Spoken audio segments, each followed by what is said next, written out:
All right, everybody. Well, good evening. My name is Allie Roth, and I'm the president and founder of With Love. I am so delighted that we could be here. If you know me personally, you know that I would rather be with you all in person. And I just love getting to know your stories. If you've driven through With Love, I do a lot of the check-ins. I love getting to know each and every one of you. But however, with COVID, we're trying to be as positive as possible while being safe. So I wanted to thank you for coming tonight. One thing that as we kick off tonight's event, I want to be very clear. We at With Love are not the experts. We try to highlight some of the experts that we have. However, we at With Love know that there are a lot of medical experts out there. And so as we have these classes at With Love, we want to make sure that we're highlighting the experts out there, but also saying, hey, these are tools in your tool belt. You probably have different children that need different diagnoses. And so we see this as tools for you to use, but if you have further questions, we want to make sure that you are connecting with a professional so I can give you advice. And in the meantime, this can sort of help you in your journey, learning how to be the best foster parent you can be for your kiddo or for your adopted one. In the process today, I'm so excited to get started to introduce to you some of our professionals tonight. But before I do, I want to quickly acknowledge that we've got Mariah, who is our Director of Operations. A lot of you know her and love her. She's been with me for years. She's the one behind the scenes buying everything, making sure her team has it all bundled, making sure the drive-through situation went through really well, and made sure that you had all the emails to make sure you could come tonight. So I would be amiss to not give her all the credit for tonight, and I appreciate that. We will also be joining on using the chat feature tonight. So if everyone is please on mute, just to respect the noises. I have right now 3 children in my house right now behind me. And so if you wouldn't mind putting yourself on mute, just to make sure that we keep the noise to a minimum, because we just got little ones in our behind us. And as we kick off tonight, I'm going to be introducing some professionals that I personally admire very greatly. And we will be doing a Q&A session at the end. Now, if you've got questions as they're talking, feel free to jump on the chat feature and put in your questions as we go. And then at the end, we'll come back to those, because I know for me, I get ideas in my head and I'm like, oh, but what about this? And we will get to those. So the chat feature is the best way. I hosted an event for textured hair a couple months ago, and I got to tell you, those questions were profound. Like, these foster parents were amazing. So we really want to encourage that. The first person today I want to introduce, and I'm super excited about, is my friend, Nicole. Nicole is a professional counselor. She has been a personal friend of mine who's met a lot of my babies that I've had in my household. And she is a busy lady. And so tonight she's going to pop in just for a couple minutes. And I know, Nicole, you've got to go after this. But the first thing, Nicole, when I called you and said, hey, we're thinking about having this event, you said, first of all, right away, you were in. But second of all, you've had a lot of experience with secondary trauma. And that was something I think as a foster parent, we're actually not told about very often. Like, what is that like? We're so focused on our little ones because we care so deeply for them. But secondary trauma is a very real thing that we as foster parents experience. And so you graciously said, oh, I can come sort of talk about trauma a little bit, secondary trauma. So I wanted to sort of pass the floor to you, Nicole, to sort of explain to us what is secondary trauma and trauma that we can experience as foster parents and our kids. Yeah, thank you so much for having me tonight. I so appreciate the love that each of you pour out in your homes, and to so many amazing, incredible foster children. And I'm not a foster parent myself, but as an LCSW and for 18 years, I have worked with a lot of populations that have very, very high trauma and high abuse histories. And so secondary trauma is something that I've experienced personally and have had to navigate a lot in my own life. And so it's something that I'm passionate about educating others about, who are walking alongside those who've experienced trauma. So thanks for having me tonight. I thought I would open with a small portion from an open letter from a foster mom that was titled, "If Foster Care is Hard, You're Probably Doing It Right." And here's an excerpt from this letter. It says, "If you're doing foster care right, it may be the hardest thing you'll ever do. You will witness behaviors that are startling and break your heart as you realize they used to serve a purpose in the life of this child. You'll see physical wounds that are painful just to look at. You'll read court reports that frighten you. You'll spend your days and minutes and hours doing 1,000 things to build trust, but the one time you respond in harshness, you're back to square one. You will be up all night with a child who has nightmares and then be chastised by her bio mother for not having dressed her in the clothes that she prefers for the visit that day. There are days it will feel like beating your head against the wall and you'll wonder why you ever willingly signed up for this.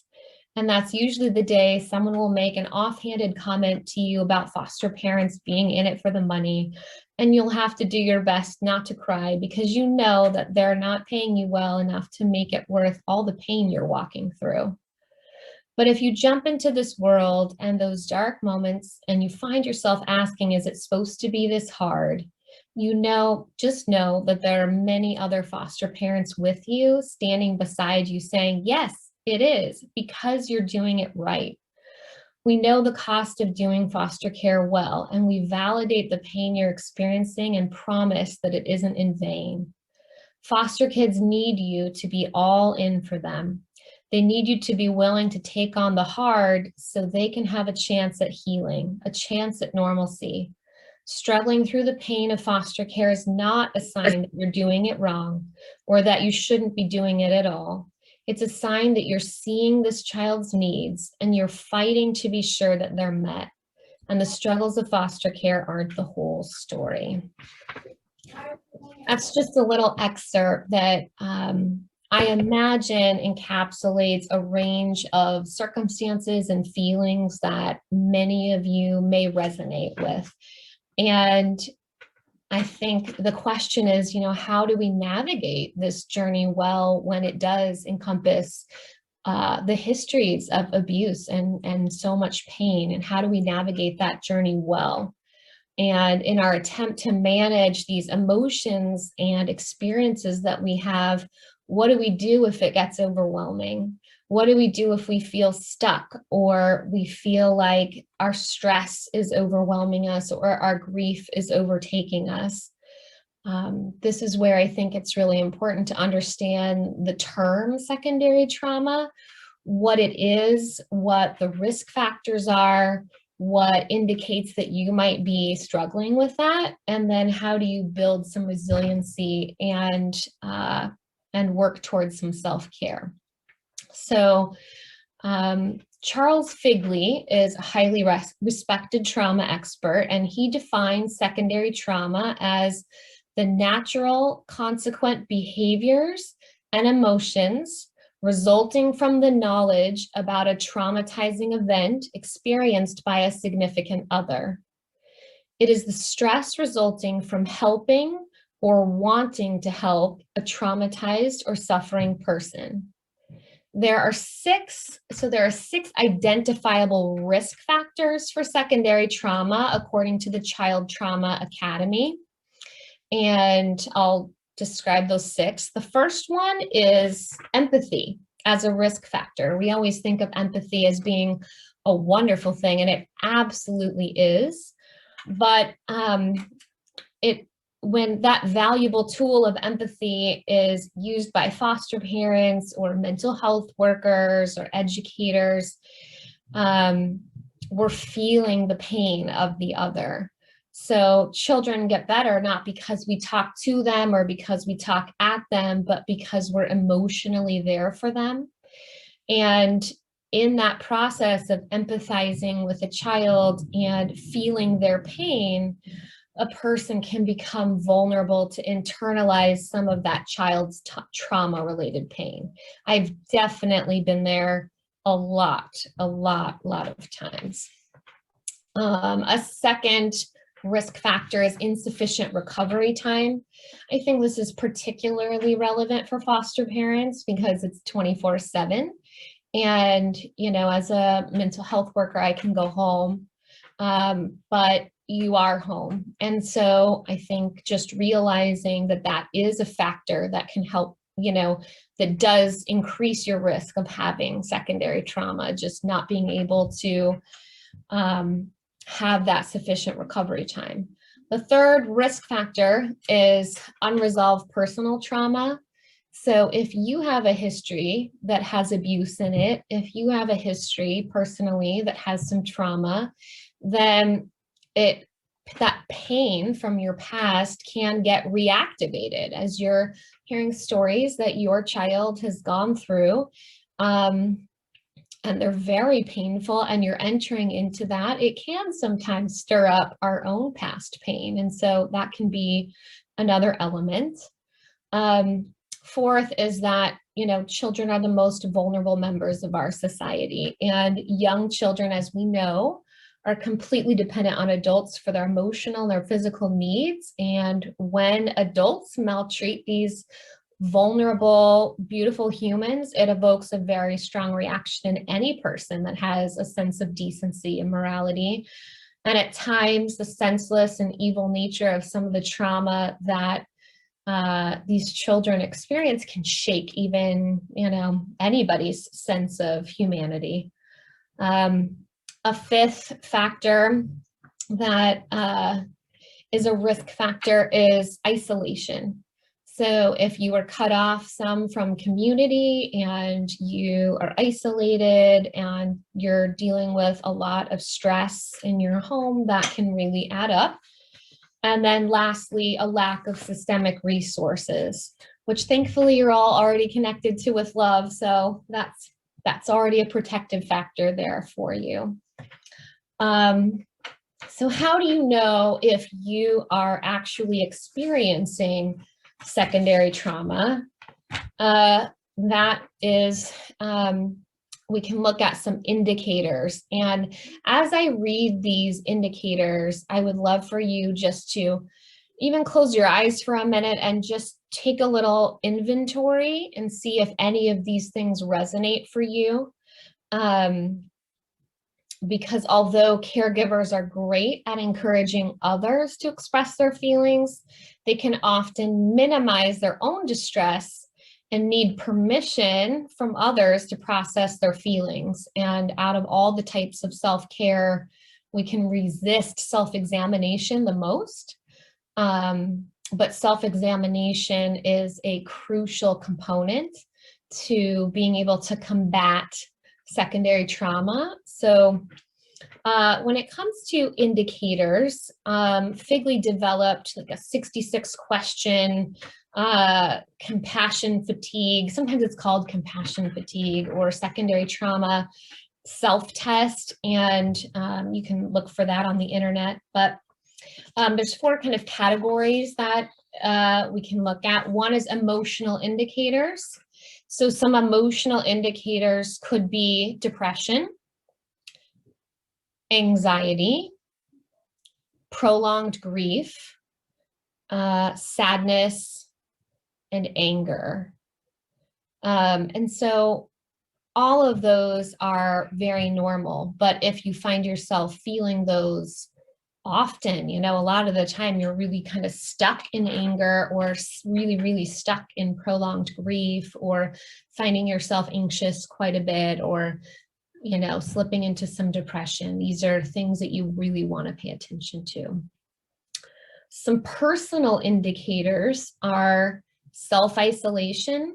So if you're cutting yourself off from other people, from community, from talking with others, seeing people, you're kind of shutting that component down. That can be an indicator. Cynicism, you can find that you just feel very cynical about kind of everything going on in life. Having kind of a lot of different mood swings. And a big one can be just real irritability with your spouse, with your family, with your kids. If you notice that you are just like kind of on edge, I know that would come up for me sometimes when I would be holding so much and I'd be holding so much pain and just devastating stories of abuse that I'm walking beside people. And I remember getting home one night and asking my son to get in the shower and he's like, no, I want to do whatever, and I literally like tears came to my eyes and I was like, please just get in the shower, like a totally unwarranted, like it upset me that he wouldn't get in the shower. And for me, it was like, that's a cue, that's like a little clue in that I'm like, I'm a little bit overdoing it here. So when it comes to physical indicators, it can show up somatically in our bodies. So it could be headaches, stomach aches, feeling really fatigued all the time, even constipation. So you can pay attention to your physical bodies. And if you work outside of the home or even inside of the home with children, you might feel avoidant of others. You could have missed appointments, tardiness, a lack of motivation.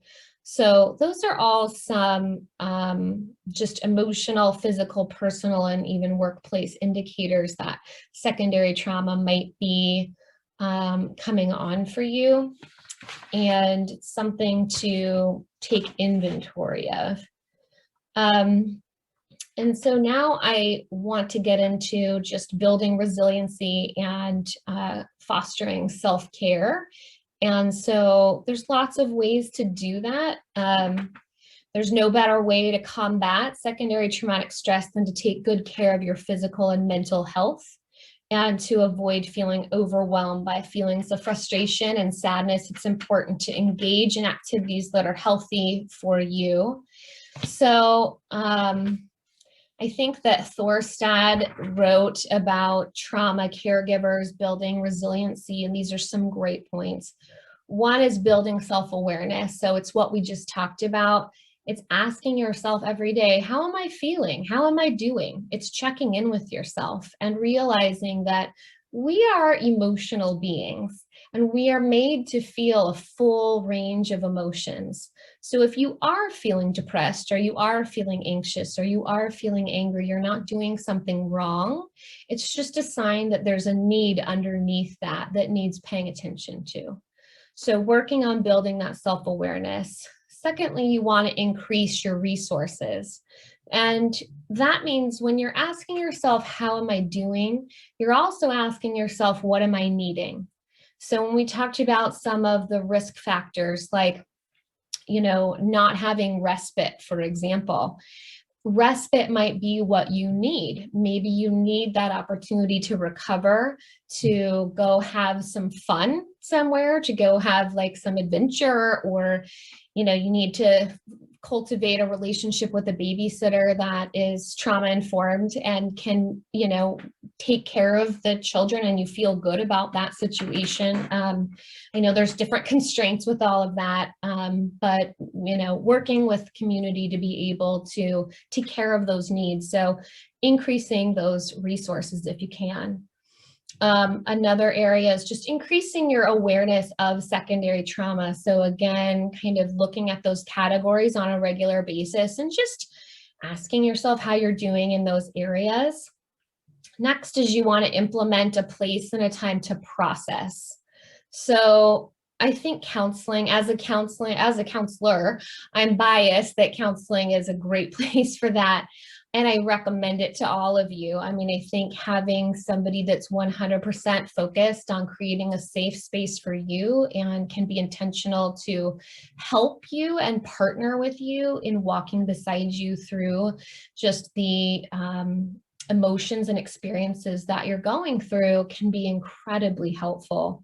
And there are also support groups that are out there that you can join, and certainly lots of good friendships. And I imagine even with the people that are on this tonight, there's so much overlap and opportunity for connection with one another when you know that another person truly gets it and has been walking through something similar.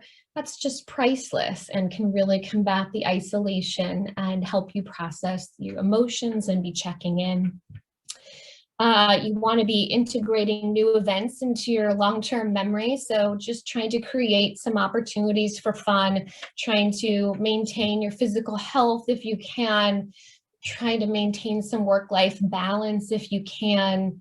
And, a lot of people find meditation or spiritual practice to be a very helpful component to navigating this as well. So if you have a faith tradition in your life, pressing into that. not being afraid to ask the big, hard questions, and getting support from your, spiritual support group. And meditating and really having time to yourself where you can be doing that kind of checking in and processing. And then lastly, just reevaluating as needed.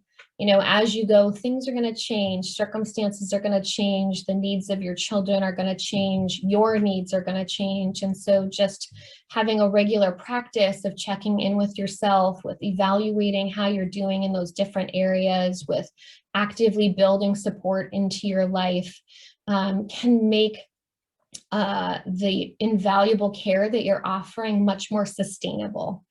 And in closing, I think of the analogy on an airplane when they say if the oxygen masks come down, you want to first place it over your nose and mouth and then put it on all of the people that are with you. Because if you go down and you pass out, nobody else makes it. So if we can realize it's not selfish to have self-care and work on figuring out what we personally need in terms of putting that oxygen mask on, so that we can then place it on the people around us and care well for people who've gone through significant trauma and abuse. It's just a visual that I like in terms of thinking about that. So thank you so much. Thank you, Nicole. I love when we talked about having this roundtable discussion.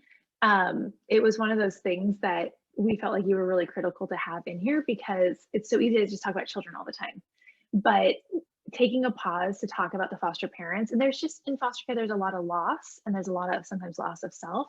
And so the fact that you're an expert in this, I just appreciate you taking the time to come and give us a sneak peek of some things that we can be aware of. And I know you're super busy, so you're going off tonight, but I wanted to just say thank you for your expertise and for coming on here tonight. That was fantastic, Nicole. Thank you.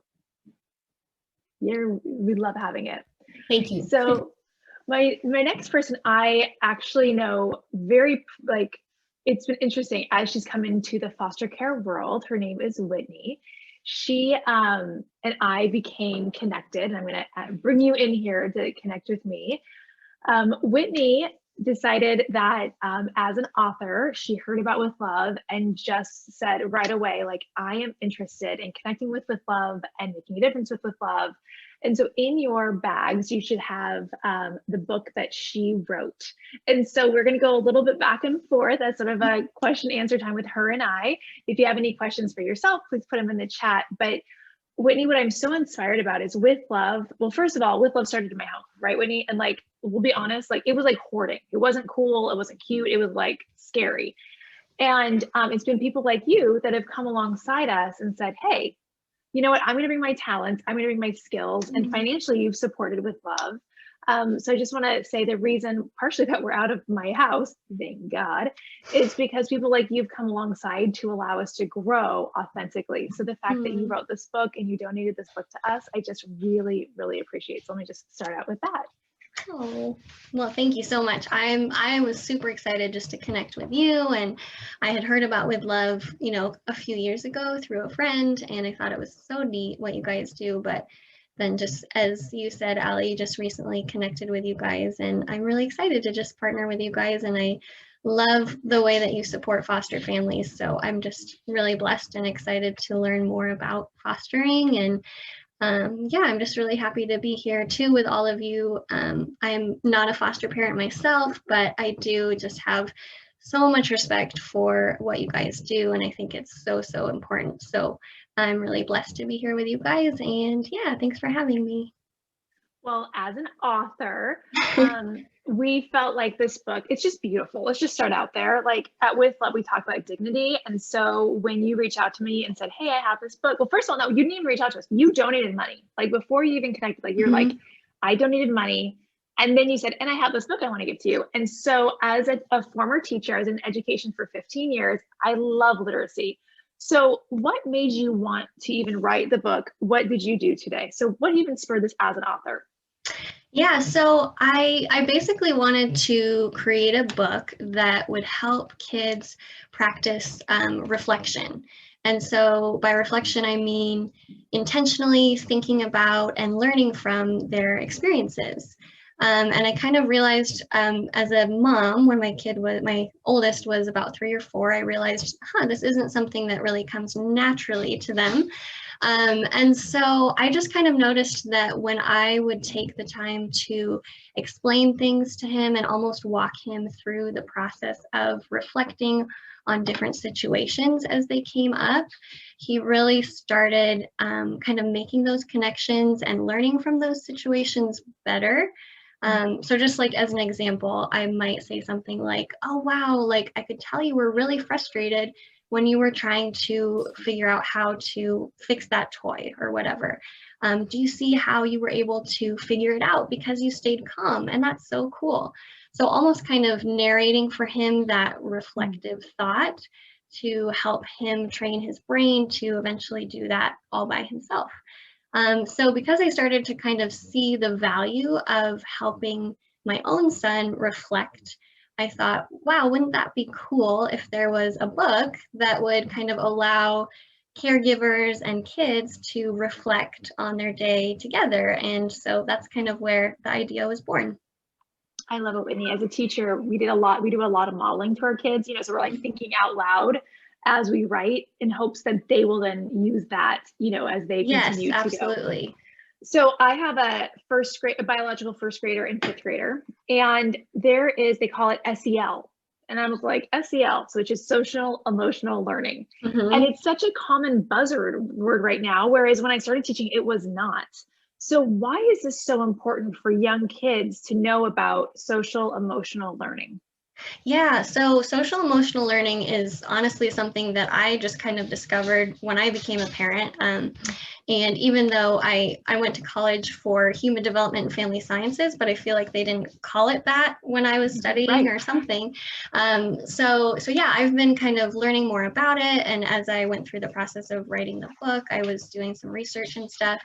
And so just to give kind of a baseline definition of social emotional learning, it's basically the capacity to learn and apply concepts of self-management, which involves like emotional regulation, self-awareness, which is like knowing your own limitations and challenges, social awareness or empathy, responsible decision-making, and relationship skills. So yeah, in many ways, I feel that social emotional learning can even be more important than academic learning, especially during early childhood. I feel like a lot of times there's this pressure to start in on academics, and when really like during those preschool years, like we should really be focusing on social emotional learning because it's those concepts that affect every aspect of life for these kiddos. And I think that the earlier we can kind of equip them with these tools, the greater chance of success they're going to have navigating the world.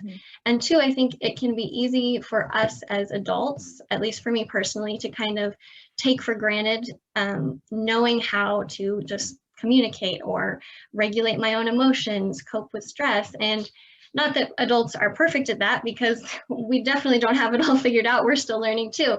But I think it's easy to forget that developmentally, young kids they don't come hardwired with those skills. So it's something that is our responsibility to teach them. So in that, when I was reading this to my daughter, and she and I read it together before tonight, one of my favorite pages is this page, which is feelings. And so why is this feeling page in here? Like, why is this so important? Because you sort of nailed it with so many different ones. So why did you put this page about emotions and feelings in here? I love this page too. I love the way my illustrator did all the emotions so perfectly. So yeah, so obviously emotional regulation is a big aspect of social emotional learning for toddlers and kids because they are super emotional. And again, they don't come out of the womb knowing how to handle those emotions. Unfortunately, it would be wonderful if they did.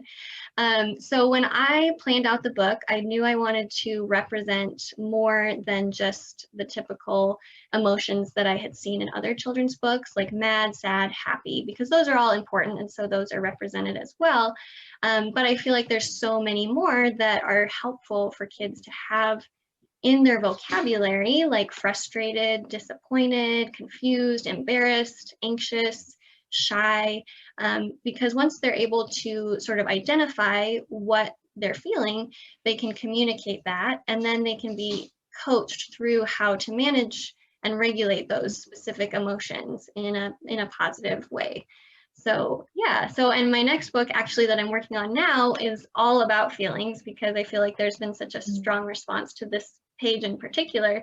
So my next book I'm working on is going to be focusing in on each different feeling and kind of talking through like what that emotion feels like and how to identify it, and then what you can do to cope with it. So like breaking news.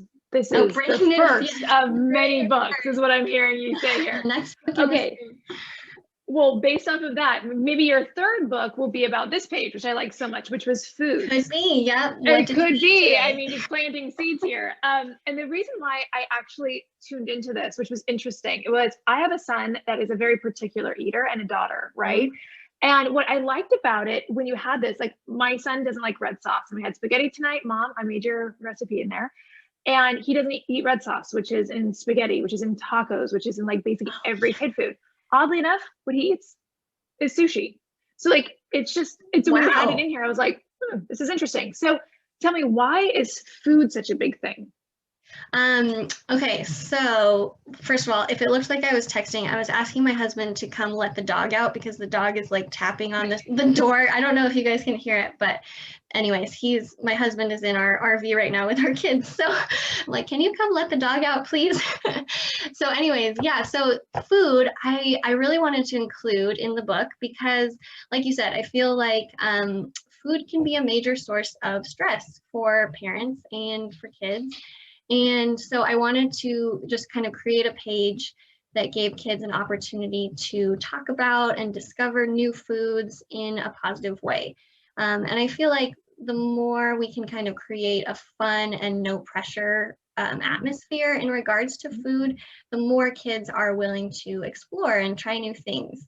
I feel like for my kids personally, they're much more likely to try something new when they feel like it's their idea. And like, oh yeah, for sure. Yeah. So when I read this page with my boys, I like to ask them things like, what foods are you really liking right now? And what do you like about those? And then like, do you see any foods you haven't had that you want to try?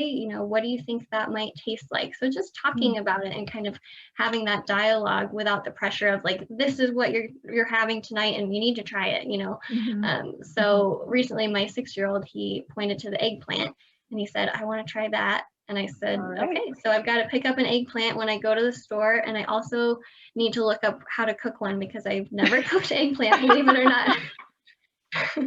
Oh, I love that. We did eggplant recently with my 6-year-old. She concluded that eggplant wasn't her favorite, but she tried eggplant, which again, that's a step in the right direction, right? Yep. And that's what I tell my kids, like, you try it and now you know that it's not your favorite, but you might like it down the road. So sometimes things change. There's a chance for spaghetti for my son, is what I'm learning from you. Yes, there's still hope. So tell me about, how do you suggest reading this with your child? Because I think that as an educator, we have these big books we're reading to the kids and all these different things. So how would you, to get the most bang out of your buck for reading with your kids, what suggestions or insight do you have? Yeah, that's a great question.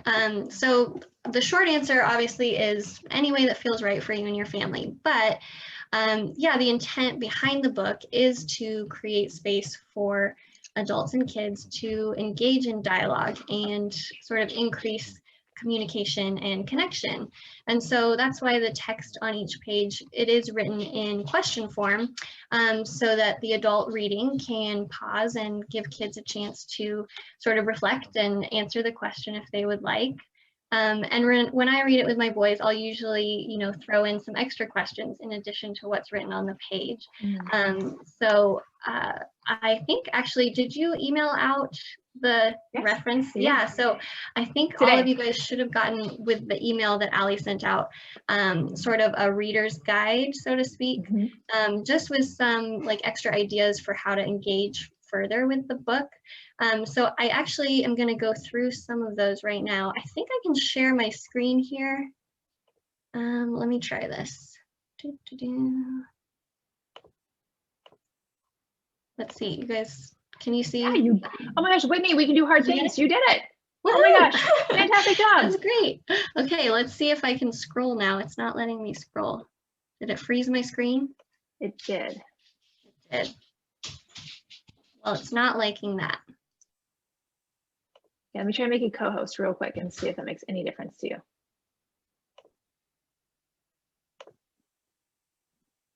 So you can still hear me, but I'm frozen. The anticipation's amazing though. Oh, right, we're building it. Oh, no. Okay, well, we're not going to screen share. That was a good adventure. We tried something if new. You do have it in the email and you want to click on it, you can, but I'll just kind of read through some of the ideas on here. So let me open it up real quick. I'll see if it'll let me.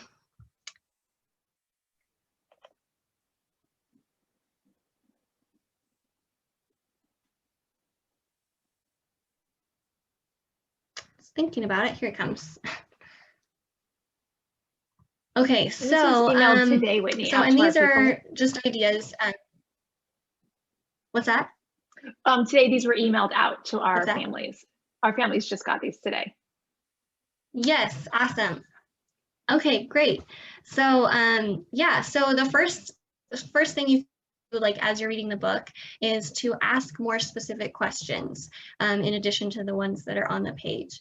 So if your child is, having trouble remembering what they did, you could ask a more pointed question and kind of lead them in the right direction. If you have something in mind that you want them to kind of think about and process through, you can ask them more specifically. For example, oh, I remember you tried a new food today at lunchtime. Do you remember what it was? The second thing you can do is acknowledge good behaviors that you noticed that day. I think this is so important because kiddos, a lot of times they hear a lot of no, and they get a lot of correction during the day. Absolutely. Because they're learning and they're testing those boundaries. And so as caregivers too, we feel like we have to correct a lot. So I think it's important for kiddos and parents to take time to call out the good behaviors and notice those and verbally affirm those. So that's another thing. And then number 3 is to help them kind of think through the impact that their actions and words have on others. And so this is important, obviously, to kind of build empathy, which empathy is basically just being able to kind of put yourself or see things from other people's perspectives, which kiddos don't really naturally have. So that's something that we practice a lot in our house, is just kind of processing through like, oh, how do you think this person's feeling? And how do you think they felt when you did that? And that type of thing. The fourth thing is to model for them by recollecting about your own day. And I think that this is important because it shows them that, we as adults are still learning and growing too. And it's important for us to practice reflection and thinking about our experiences and how we handle situations. And, we make mistakes. And sometimes we have something where there's a situation where I could have handled that better. And I think it's really good to kind of be transparent with your kids about you processing through that, because they will learn from you modeling through that. Absolutely. It's so important. Number 5 is you can point out behaviors that can be worked on or improved in a constructive way. And obviously, you'll want to use discernment as far as if there are like individual behaviors that are maybe better addressed in private. But there's always those kind of collective family issues, I feel like, that can be discussed. For example, you might say like, you know, there was a lot of whining when I said we were all done with TV time. Like, I want to hear, what do you guys think how could we handle that better next time? What do you guys think you could do next time? And not in the heat of the moment necessarily. And not in the heat of the moment. And I think that's a great point, because when we're in the heat of the moment, when that behavior is happening, number one, we as the caregiver are feeling emotional and reactionary, and that's never a great place to be, you know, helping them process through things. And number two, they're in an emotional state, which makes it harder for them to sort of use the rational side of their brain. So they're really not able to process through and learn. Whereas if we do it in a calm setting, when things are peaceful and the behavior is not currently happening, they're able to process through that better and learn for next time. So it's sort of like me as an adult, actually, now that you're saying this out loud. Yes. Very, very good. So Absolutely. we've got about 30 more seconds before we got to move on. So any other big takeaways? And again, people are going to put questions in the chat later on, but any last minute takeaways for this book? Basically, like, the whole heart of this book is just kind of to create a space to have conversations with the kiddos in your life. And so, yeah, my heart is just that it can be a template to have those meaningful conversations and just allow your families to learn and grow together. So. Wonderful. Well, I just love that as an author, you took time, you put your kids in an RV with your husband and potentially a dog. Well, we're moving into the RV, so they're good in the RV, but half of us have the stomach flu, so they're out there. And yes.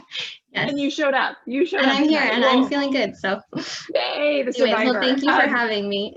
We love it. So stay on. We can ask questions later, but this was very helpful, Whitney. Thank you.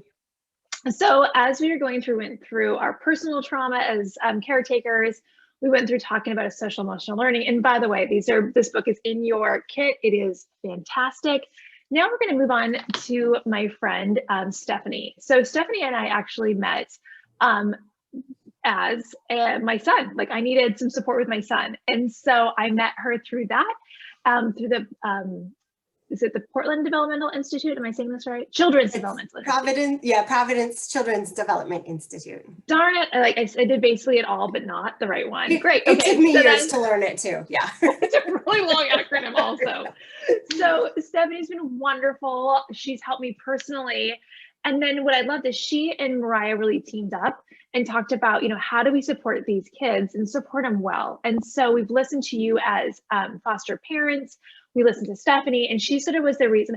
Actually, it's almost like a party favor. Like, you're the reason we're having these party favors, Stephanie. So let's just call it out as like, thank you for having this party. And so I just sort of wanted to pass it over to you and talk about what's in the bag and why you chose some of these things. And again, Stephanie, every child is different. So we're thinking of tools in our tool belt, not that you're trying to diagnose anyone's child, but these are some of your best suggestions for our families that we bought. So I'm going to just turn it over to you. Well, good evening, everybody. I am so excited to be here. I was so excited when I learned that I was going to get to see Allie again and catch up with her. And this is something that I've felt passionate about for years, is just helping our foster children. I see a lot of them when I'm working at the clinic, and they and their caregivers are some of the most special people out there. And I think it's an amazing job that you all do. So I'm in awe of you all tonight. I want to start just briefly talking a little bit about, what is sensory processing? How does it affect us? What are some ways that, this system sort of works in our bodies? And so just to start out, so sensory processing, we have the 5 senses that we're all aware of: sight, taste, hearing, touch, and smell. And those are the 5 that, they're pretty self-explanatory. We kind of know what those are. We also have our vestibular system, which contributes to balance and our movement against gravity in our environment. So it's connected to our inner ear. It tells us if we are lying down or standing up.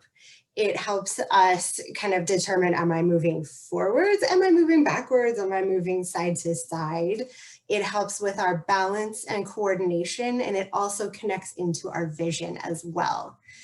to help us sort of navigate our environments. And the other sense that we have that, you know, is not listed as part of the 5 senses, but is another important one, is called proprioception.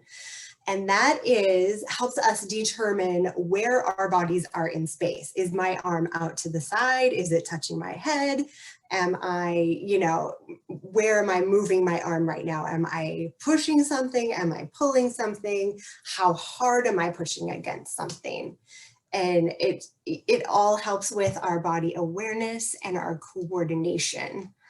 So that's kind of an overview of like our senses in general. And then I just kind of want to talk about sensory integration, is how we organize all of the sensory information together in our bodies to help us process the, sensory information that's coming at us all the time, help us make sense of the world around us. Is it light outside? Is it dark outside? It helps us adapt to our environment, and it also helps protect us against, a lot of, environmental hazards that we might run into. Like if we see that the stove is glowing orange, where we assume, now that the stove is hot, but to little kids, they're still processing all of that and they're still learning those things. But when their sensory system is working coordinated together, it really,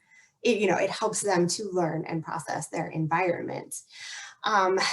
So along with that, our sensory system doesn't always work the way it should. And this can go for all of us in any given moment. If I'm under a lot of stress, I know for myself, I'm going to interpret noise as being just incredibly loud. Even if it's a normal amount of noise that I've heard before, it's going to just be incredibly distracting to me. It's going to overwhelm me. I'm like, I just need to go be by myself for a minute and just be quiet, So any given moment, our sensory systems can kind of go haywire on us. And for a lot of our children, we're talking about trauma tonight, and we were talking about secondary trauma, but like a lot of our children that we see have gone through, some type of trauma themselves. And that can also affect the sensory system and how it grows and develops and how they process things. It's kind of all this, interconnected web that runs through us. So, and one moment a child might be able to tolerate a lot of noise, the next moment they might not. And it can change and it can twist, and one day you might think you have it figured out and the next day it's completely different. So it's all about just being able to adapt in the moment to what our kids are experiencing and kind of help them through that. So along with sensory processing, there are certain types of sensory processors that you might see. And again, this can be your kid on any given day. So a lot of kids are sensory seeking. They love to run, jump, crash, spin. They love to get messy and dirty. They chew on things, maybe things they shouldn't. Their voice might be a bit loud. They have a high pain tolerance, you've noticed. And so like sometimes they just really enjoy those big, messy sensations. And sometimes there are sensory avoiders, and they process that sensory stimuli at a much higher level. So like I was saying, like the loud noises might be overwhelming. Their clothes might be too tight on them, too itchy. I myself was quite notorious for always complaining about itchy clothes when I was a child. And so, maybe even just a simple pat on the shoulder might just be a completely overwhelming sensation for them. Hugs or crowded environments might just be incredibly overwhelming. So along with that, some of that sensory avoiding might be because they're extremely sensitive to those sensations. Some kids who go out sensory seeking have just low registration for those types of sensations. So they may be seeking out that high pain situations, chewing on things, running, crashing, because that's the level that they need to actually, get their sensory system to wake up and process and feel something. So that's kind of an overview of what sensory processing is. And, it's kind of one of those things you just, there's no right or wrong answer in any moment. If you see your child running and crashing into things, maybe they have a lot of pent up energy, or maybe they are, out there seeking a lot of sensory information. And so either way, we can kind of help walk them through those type of situations. I prefer, like, if I see children that are just, running, crashing, sensory seeking all the time, I try to give them good sensory experiences, but in a more structured manner.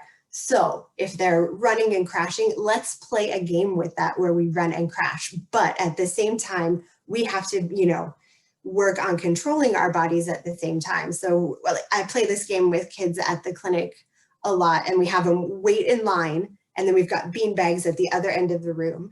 And it's like, if you like chocolate ice cream, go run and jump in your bean bag. And so they have to work on that impulse control at the same time as they get to have that reward of going and running and crashing. And so just helping them to structure it a little more, to seek it out in appropriate manner, because a lot of times, it's not appropriate to be running and crashing into your friend, or, jumping on the dog, whatever it is, it's not always an appropriate way to find that information. And so we want to teach them ways to, to seek it out naturally and appropriately. And along with that, like, sometimes kids are running and crashing and their bodies are just completely out of control, and they may not necessarily want to continue doing this, but, they've reached a point where they've just gone too far, and they're just out of control. So then we try to help with calming them down. So, finding ways to help them, maybe stop, take a deep breath. Never underestimate the power of, like, a good bear hug for somebody, and this is all, like, if your child doesn't tolerate, deep pressure, that kind of thing. Read your child, you know them better than anyone. So if they're avoidant of hugs and being close, like, find something else. Like, I get bean bags sometimes, and, like, squish them up in the bean bags, or make a sandwich with them between two couch cushions. Those kind of things, just to give them a moment to pause and sort of reset their system. So kind of branching off from that, I'm going to get into the goodie bag here, because that's what I'm so excited about. So I'm just going to kind of go through some of the items that were in there, what you can use them for. There's no right or wrong way to use these, but just some fun ideas of mine for helping kids. So I'm going to start out with these awesome glitter balls that I don't know if you can see them lighting up on my screen or not, but they've got lights and glitter, and they swirl, and they're definitely a visually stimulating kind of toy as well. And these are fun to play with. You can play catch and bounce and throw and practice all those great gross motor skills with them. You can also use these as, like, a fidget toy if you need your child to sit quietly in a waiting room for a few minutes, or, you're getting in the car and you got to go somewhere. A ball might be a little bit of a tricky item, in the car or whatever, because it can turn into a projectile pretty easily. But, if you need them, kind of contained and quiet somewhere, like maybe a waiting room, maybe you could play, like, a soft game of, back and forth on the floor or whatever. But it's kind of a good, just visually distracting item for a lot of kids. So, use your imagination. You can think up all kinds of games with them too, but even just something to hold and, shake it and watch it light up can be pretty distracting for kids for a good long while. Along with that, I love these items. I'm going to try to hold this up. This is called jewelry, and it comes, a lot of them come on a lanyard. I think the ones that you got are on a lanyard like this. They're a nice silicone, chewable, non-toxic item that kids can chew on. It's got some texture to it as well. So this side is like Lego bumps, and this side has like little tiny brush kind of bumps on it.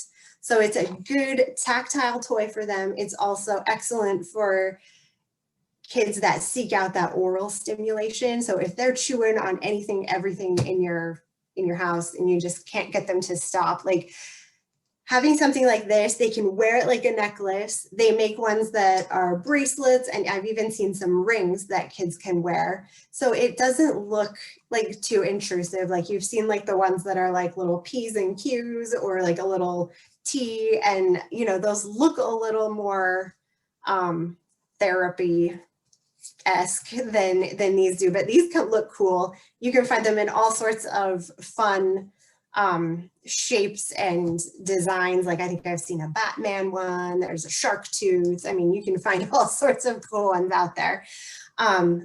So good oral chewing stimulation for kids. I would say, you know, if your kid is going after a lot of chewing, I mean, I like to rule out, make sure you're ruling out anything else that might be causing that. Like, are they hungry? Are they teething? Is there pain in their mouth from something else that they're going after? But, you know, in general, those kids that just, you know, that they're just seeking out something to chew on, these are a good option to keep them occupied in an appropriate manner.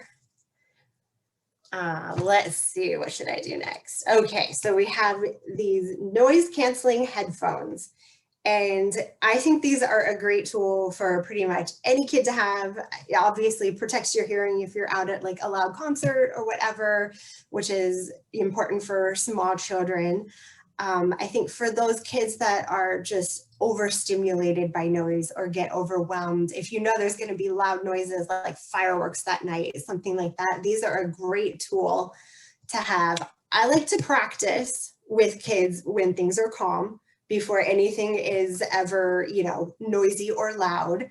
You kind of want to get them accustomed to wearing them. Some kids don't like things on their heads. So, you know, playing and practicing with them beforehand, like we'll play a game where, you know, I'll be like, can you hear me clap my hands? And then we put the headphones on and it's like, can you hear me clap my hands now? So that they know, oh, things aren't quite as loud. So they start to associate that with like a positive experience. Like, you know, I know I'll be okay when I have these on. And so just practicing when they're calm, and then in the moment, you know, offering to put them on, and then they really can see or feel and hear in that moment that like, oh, this is, you know, it's so much better to have these on. So it builds that positive experience for them. So I love these, great tool. I even put them on sometimes. All right, next thing I have here are these little, they're like little squishy beads in clear bean bags, and they came in all sorts of really cute shapes. These are another good fidget toy just to have, because they, you know, they squish around in there. They're super fun to watch. They keep you occupied, maybe, and maybe these are a better one for in the car or, you know, in a quiet waiting room where you have to sit still. So these are super fun. You can also play lots of great games with them. And these come in all sorts of different shapes. So you could practice. I'm going to demonstrate on my desk right here. So you can practice like tracing the shapes. You can practice then matching up the shapes. You could play like a beanbag toss game into a hole or a bucket or something that you have. I think they're just a fun just sort of all around sensory and learning experience. And I kind of try to build that into whatever sensory experience we're having is what can we learn at the same time. So teaching shapes and colors and drawing skills, gross motor, hand-eye coordination to toss them into a bucket. So you can be as creative as you want with those as well. I noticed this fun one. There was a handout that I prepared, and I don't think I got the slime sand onto the handout, And I was a little nervous to open it up tonight, not knowing how messy my hands might get beforehand, but I love these slime and kinetic sand. I think they are a great sensory tool for a lot of kids. Some kids are just like totally sensory avoidant and don't want to try touching anything. So kind of be aware of that when you have it, but you can always still play with it, even if your kids don't want to touch it. And it's kind of a good gateway to getting them to play with things. So if you open this up and you use spoons to scoop it, and maybe you scoop it into a cup, things like that. So they can use tools to interact with it while they're not actually having to touch it yet. And sometimes they'll surprise you, and in the middle of scooping it, they'll like just grab a handful and plump it right in the cup. And it's a great kind of gateway thing you can do with a lot of these sensory items too, is like, if they don't want to touch it, you can use tools to touch it instead. So these are super fun though. I really love playing with these kind of things. It can be a good calming activity for kids too. Like if they're the kinds that are up running around all the time, like just coming, practicing sitting at the table, getting your hands in some of that good goopy stuff, and then just, kind of brings the focus down a little bit just to them and their immediate environment there. So, and I have saved one of my favorite things for last, because you guys got a box of these water beads, which are one of my favorite toys ever. And I actually experimented last night and made up a batch of them so I could get you the right amount to mix up at one time. So the back of this was a little bit confusing. It says ratio of dry bead and water is 1 to 110 to 130. So I am assuming they mean 1 cup to 110 water beads, but I wasn't going to count them out. So the ratio I found that works pretty well is a teaspoon of water beads to 3 cups of tap water. And I was able to make a fair amount with that, just that small amount of water beads poured out. And so you see these can last you a good long while at that rate. So water beads are super fun. They're nice and wet. I could just play with these for hours, just like letting them run through my fingers. So another good, just like, sit, calm, focus kind of activity. When I do this, I usually spread a big sheet out on the floor, and then we have the water beads right in the middle of it, and we practice keeping them in the container, but the sheet is there because they go everywhere. So if you've ever played with them, you'll know what I mean. Along with that, you can practice all sorts of fun learning and growing activities. So if you are working on some sensory, let's touch things, I like to put little toys. I've got some little dinosaur toys here, and I like to go on little treasure hunts in the water beads. And so we'll hide the dinosaurs in there, and the kids have to get in there and find them all. So that can be a fun activity to do with the water beads. I also like to, sorry about all the camera movement there, you can also practice scooping and pouring with them. So you can practice, scooping, pouring, back and forth. They do even make a lot of those water toys that you can use with them. So you can pour things into the top, and then they trickle down and like spin a wheel and, kind of scatter back into the bucket. So those toys can be fun to use with these as well. So I think they're just a really super fun toy in general. Take them outside on a hot day, play with them. That way the mess stays out there. They're non-toxic, not gonna hurt you if they accidentally ingest one. But I think they're another just great sensory and learning toy. And let's see, I think that was all the goodies we had in the bag. I hope I didn't go too long, Allie. Sorry about that. No, it's great, Stephanie. I love how positive you are. Like everything's like, ooh, and oh, this, like you're just so positive about it. And that's how you are. Like when you work with your kids, like your passion is so clear, is so specific. And the water beads, it's interesting because when I initially saw them, I was like, yeah, this is like rice. And it was like, oh, I was way off. They grow really big. So Yeah. that was the learning thing that I had as a parent. So thank you, Stephanie. I'm going to have you stay on for questions later on. But Stephanie, I love how, you know, the way you explain, like some kids are avoiding sensory and some of them are seeking. And so sometimes you're like trying to have a verbiage for it. And I think you just said that so beautifully. So thank you so much for your time. I'm going to step over now to Rachel to talk more, but you're going to stay on for questions. So this is fantastic. Thank you so much. Thank you.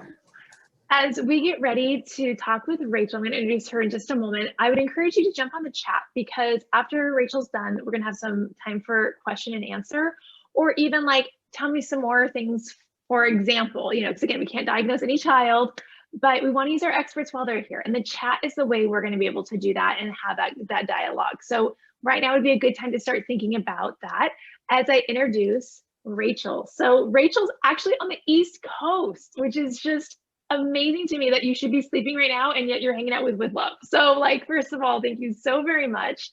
You are a With Love mama. You have been a volunteer for a really long time. And then when you had the opportunity to move, it was really sad for us because we walked with you and your kids, but we were also really delighted. And you were also a huge advocate. You really had a voice from Mariah and I just saying, hey, sensory is really a thing that we need to be talking about almost normalizing it, you know, and then how to relate to it. So Rachel, you have this great little PowerPoint. Do you want me to run it? Do you want to run it? What feels best for you? Do you mind pulling it up? Because I actually don't have it in front of me. I have it right here. I'm going to share my screen. So just give me one moment to see it, if I can do this well. So hold on just a second. All right, go for it. All right, well, my name is Rachel. I'm also a healthcare provider, but I'm not wearing that hat tonight. I'm coming to you as a fellow foster mama and as of yesterday, an adoptive mom. So yeah, that's pretty exciting. So what I want to talk to you about with sensory is not necessarily a little bit of the benefits, but how can you make it work in your home? How can you make it real life? Because I've had to live that with my foster kid and now my adoptive son, that it's not going to be Instagram perfect. It doesn't need to be beautiful to make it work. You are probably doing way more sensory things with your kids than you ever really realized. And then how can you just draw attention to it to really hone in on those skills that you likely already have. So you can go to the next one. Stephanie already touched on a lot of these. These are all the benefits of sensory. Really anything that you can think of, the kids will benefit from. What I thought was really cool when I delved into learning about sensory development is that it can actually help with emotional regulation. That one I thought was pretty fantastic. Not to mention all of the, you know, spatial intelligence, problem solving skills, all of those things are pretty fantastic. And then for this, I'll kind of break it up by age because there are very different things that are appropriate depending on the age of what you should do with your kiddos, mainly because of choking hazards. Kids are going to seek a lot of things by putting it in their mouths. Unfortunately, a lot of the really fun sensory things could be choking hazards. So with sensory, keep it simple. It doesn't need to be hard. We're all living in 2020. We're all exhausted. You don't need to add any more burden onto your life. So for 0 to 6 months, just take the kids outside, narrate what they're listening and what they're hearing. Talk about the breeze blowing through the grass, talk about the sound of the horn, talk about the birds, let them feel the grass and talk about what they're feeling. At this age, they're obviously not going to talk back, but you're drawing attention to the sensation that they're feeling. Other easy things for 0 to 6 months is you can also do the bottles where the bottles are contained and you can fill it with anything you can imagine. It could be noisemakers, so you could put beans or rice in it. It could be spring flowers with water. A really cool trick is that you do half glue and half colored water, and it will slow whatever you're putting in there down, so it kind of will gather their attention for a little bit longer. You can move to the next one. This is where you get to have a little bit more fun. It is going to be messy. One thing that I want to remember, and I learned this from Busy Toddler, if anyone follows her on Instagram, is sensory is not an independent play in the beginning. It's really kind of an engaged play where you need to be there with them. It can be sitter vision. Basically, you sit on your butt and you watch them, but you still need to be present and be there to make sure that they don't choke or do something dangerous. Setting boundaries at a young age will also help make it more successful later on. The boundaries that I set with my son before we open the sensory bin is no dumping, no eating, no throwing. He gets one more chance for greater success. If he dumps it, eats, or throw it, we put it away and try again. Yes, that does lead to meltdowns, but they will eventually become lesser once they know your boundary. So it is a little bit more work on the forefront. So ideas for sensory bins: sand, oatmeal, rainbow rice, Cheerios. If you have a stale bag of Cheerios, throw those in a bin and just plop your kid in there because it's taste safe. You don't have to worry about them choking on it. You can do different types of foam. There's a foam that you can make with chickpea water from the can, and that's taste safe. And you can put different colors in it, and they can learn about mixing colors. Once again, the easiest sensory that a kid can experience is going outside and still naming those sensations. And then once again, talking about it. And then the non-choking options are still the sensory bottles or the sensory bags. You could easily just take a Ziploc bag, pour some oil and some colored water in it, and you can put it against the window and they can practice hitting it and see how the things move around. You can move to the next one. And I'd say this is where the really fun sensory stuff happens. It's all important at every age, but this is where you get to tone down potentially the choking hazards. If you have a child like my son who is still very oral sensory seeking, you don't get to have as much fun because they're still putting everything in their mouths. But this is where you get to maybe expand with some things that might be choking hazards for young kids. One of my favorites is dyed chickpeas, which I actually do have a bag here. This was for St. Patrick's Day. So you just use vinegar and food coloring. And then I did golden chickpeas with just paint. And you let them dry, and then you can do them for any holiday, which is fun for me. Again, outdoor play is one of the best things that you can do for sensory development. So just kind of the takeaway, what I want you to remember with sensory development or sensory play with your kids, one obviously is keep it simple, make it work for your life. It doesn't need to be extravagant, it doesn't need to be big. It could be oatmeal in a bowl. It could be just water with a few pouring pitchers.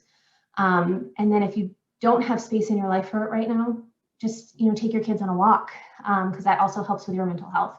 And just spend the time talking about what you hear with the birds or the cars going by, or if they heard a loud noise, that still engages their senses. And then safety is a concern. We want to make sure that kids aren't choking. I'm done with the slideshow, but I do have a bunch of, I was able to hunt down some of my sensory stuff that I pulled out of storage and went in my pantry. So, I mean, you can just use, this is a bag of lentil beans that you can just open up and throw in a bin. For scoops, you can just use your measuring cups, which are really easy. A lot of people have those around the house. Kinetic sand, like Stephanie mentioned, is one of my favorites. Great thing about kinetic sand is it's fairly easy to clean up. You can also just vacuum it up, but it sticks together. Little sand castles that you could put in a container, and that works for fine motor skills as well. There's some crazy other sensory stuff. This is called floofle, and it just kind of looks like it's continuing to move, which can be really engaging. And sensory is also going to be heat or cold, so you can get some ice cube trays, freeze them with anything, colored water. Kids can use these little droppers to melt the ice, or baking soda and vinegar is also really fun. You can find little, like the dinosaurs that Stephanie was showing you, you can find these bins of anything basically that you would want to put in to do hide and seek if you wanted, or animal rescue. One of my favorite things that it does require some prep is doing animal rescue with gelatin. And then you can give them different tools to rescue the animals. So you can get pinchers or tweezers that I don't think I have. Sorry, I don't have access to them. Never mind. So you can use pinchers or tweezers. They can just use their hands. You can give them a spoon. So many different ways to engage the senses with doing animal rescue. And then bonus, they get to clean the animals up afterwards. So it's another whole activity. Or just something from nature, you can just get a bin of water and then take some flowers and take off the flowers and just let them float in the water. And they can rescue the flowers. They can just put their hands in the flowers. Also for babies, you could throw flowers in a plastic bag and they can have access to them that way. And that's kind of just some things that you can find around the house. It doesn't need to be fancy. You don't need to have, once again, doesn't need to be perfect for kids to get benefit from it, because they're not going to care if it looks good on Instagram. And it's funny you say that, Rachel, because I feel like so many pictures you have are just gorgeous, you know, but of your child just put out there. Hold on. You said a word that somebody else said in the chat that was great. It was like the fluffer. Oh. What was that? What is that called? And where do you get it? I think I got this, I think I probably got it from Amazon. Okay. It's called Fluffle or Floofle. Clearly. It's constantly moving. It does not hold its shape like kinetic sand. So to be honest, I think the kids get more benefit from kinetic sand than from this, and it's not as mess friendly as I would say like kinetic sand is, because it's interesting, it's cool. If you have it in, you know, in your toolbox, it's great, but I wouldn't say this was one of my #1 recommendations. Okay, this is great. Well, Rachel, what I love too is like you live this out with your little one and you go out of your way to make this part of his routine and your lifestyle. And now it's become his normal, you know? And so I appreciate how you've been such a voice to Mariah and I, just saying, hey, I think other parents could benefit, not to make it perfect, but just access to this information. So you've also done sensory bins with us that we've done 101, how to make a sensory bin, how to do that. And foster parents can also request those. We have a couple more, I believe, at With Love. So you're sort of the catalyst behind that, which I appreciate. So thank you so much for being and staying up later. Oh my gosh, staying up late, like you are amazing. And congratulations about your adoption. That adoption's a really big deal. So congratulations. So at this point, we're going to look at the chat.